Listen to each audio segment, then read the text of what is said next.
These kids deserve to really enjoy what they've done. You know, I know a lot of people were disappointed we couldn't come out with a victory in those first two against two pretty good opponents in Penn State and Northwestern. There's no one more disappointed than our players. Nobody. You know, nobody was more disappointed than our players, other than maybe their coaches. And I love the way our kids came back and showed character and said, we're going to put our head down and fight to get better. We know we're better than we showed. We should have won one of those, we felt, and we just shut the door and kept it honest with one another and said, what do we need to do to continue to get better? And let's try to take one game at a time, one victory at a time, and then focus in on the next opponent. And that's what they deserve to do. We'll be grounded, we'll be disciplined, and we'll continue to fight our butt off to just get better every day.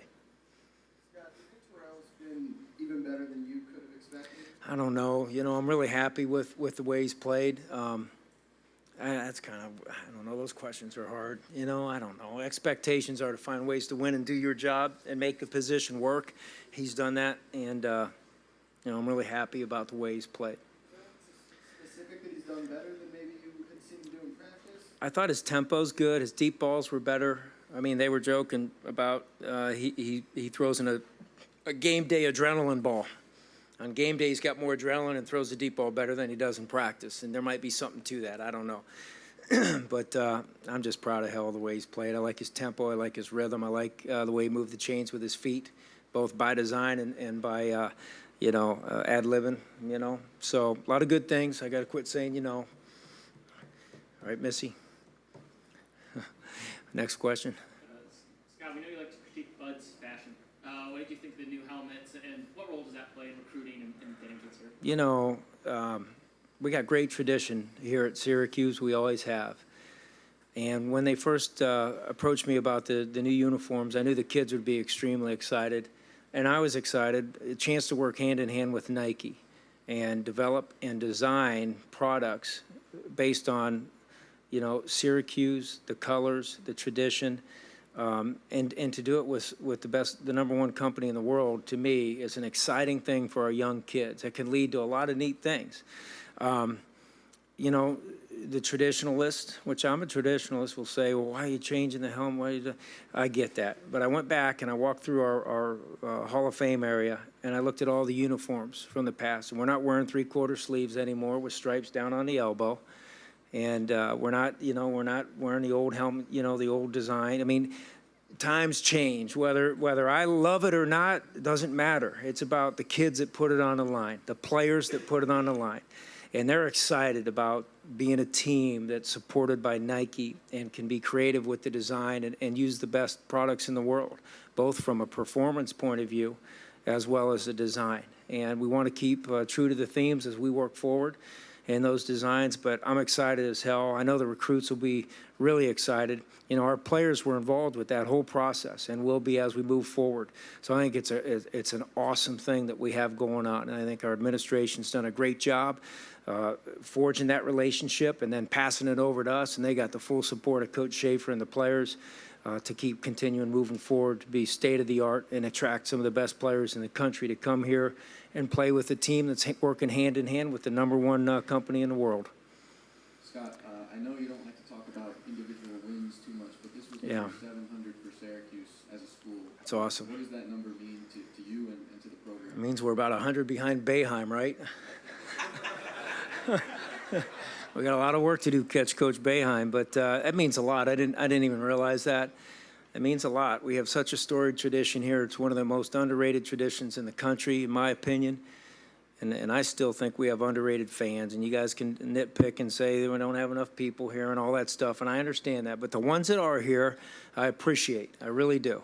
And as we get over this victory and we get ready to go against one of the best teams in the country with a Heisman Trophy candidate, you know, I challenge our community to come out here and make this place a frickin' hardest place to play in the frickin' country. Let's shake this frickin' place. Let's have a blast. And, you know, they're faster than us. They got more 5 stars. They got the Heisman Trophy quarterback. They're a hell of a football team. I know all those things. But let's try to get a 12th man out here. Let's get our kids to play as hard as they can. Let's get the fans juiced up to say, hey, you only live once. Let's have a frickin' blast. Clemson's got the best player in the country coming into our house. Let's see if we can't try to trip them up a little bit. 220. mathematicians. Anybody else? Can you talk about, the bye week? It might be considered a good thing, Clemson, to have an extra week, but the way your team is playing, is it still a good thing? When I look at the bye work week, it's a work week, where we want to try to get bigger, stronger, faster, build yourself up. You get beat up during the season. We got the first 4 in. Shoulders get a little loose, It's nice to get in that weight room with the kids and tighten them up, and then do a good job with our conditioning and try to catch up, with what we lost a little bit, because you do lose. We got the first quarter of the season done here. We're 2-2. We're even. We'd like to be ahead of the curve, but we're not.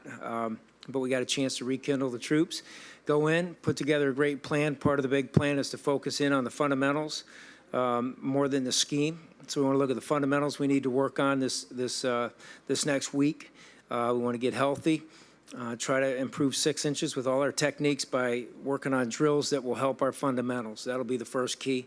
And while we're doing that, we want to do a good job getting out and doing a little bit of recruiting, but most importantly, preparing a timely game plan and not be in a hurry and take advantage of the extra time we have in preparation.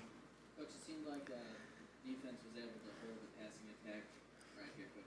Sorry. In check for the most part, and Ryan Grant as well, particularly in the second half. What did you see that allowed that? Coach Bola did a great job with some adjustments at halftime, as did Clark Lee with the linebacker fits. And we tackled better. Scheme is one thing, it's important, but a little bit overrated always. But what's not is attacking with the right mentality, playing good square shoulder football, forcing the ball where it's supposed to go. So your teammate behind you can fit fast, and that's what I thought the kids did a better job of. We had some missed tackles, and hats off to Tulane in the first half. They had some good athletes that made you miss, and they did a good job, but I really like the way our kids responded. After everything that's gone on for the past week, what has it been like for your team to come together to put out a performance like this, and the pregame ceremony for the It was extremely, extremely important for our team. We got a football being signed in there right now. We said we're getting number 2 for Sue, and they did, and I'm proud of them. And God loved their family, great family, and they will fight forward. And they got the love of the whole Syracuse community behind them. And those kids are great kids, and they don't get any better than Sue. And it was an emotional week, and now we've got to keep fighting on and be there to support one another. Coach, Ashton not a huge factor in the passing game. Was that a lot of what Tulane was doing on that swing route, or were you Yeah, I think it was a lot of other things were working, and then he came out. I think he had a little ankle. Then he was ready to go. He's fine, which is good. And then all of a sudden we were up a lot of points and didn't necessitate trying to get him the ball, much more. So what was it like seeing Clay Cleveland score those 2 touchdowns? It's great. I love Clay Cleveland. You guys probably don't realize Clay was a walk-on here that we awarded a scholarship this summer because of all of his hard work and dedication. And I was really pleased to see him clutch Clay. The kids call him Clutch Clay in practice because he catches everything in the flats. But it's a great story. It's a great story about a young man that entrusted himself to come to a good university, a wonderful university, pay the big fee to go here. You know what I mean? You know that.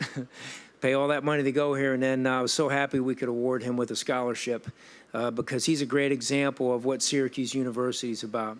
He's a great student of high character that loves the game of football, and so pleased to see him get those touchdown catches today.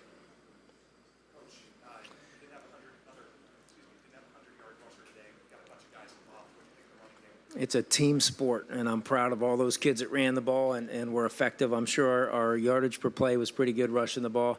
That's more important than anything. I've been pleased with the kids supporting one another. Jerome and Tyson, unselfish. They understand, we have a lot of tools, a lot of things that we're working with, and, we have a very unselfish team that doesn't care who gets the credit, and that's why I love them so much. We good? Anybody else? We good? Okay, thanks. Have a good weekend.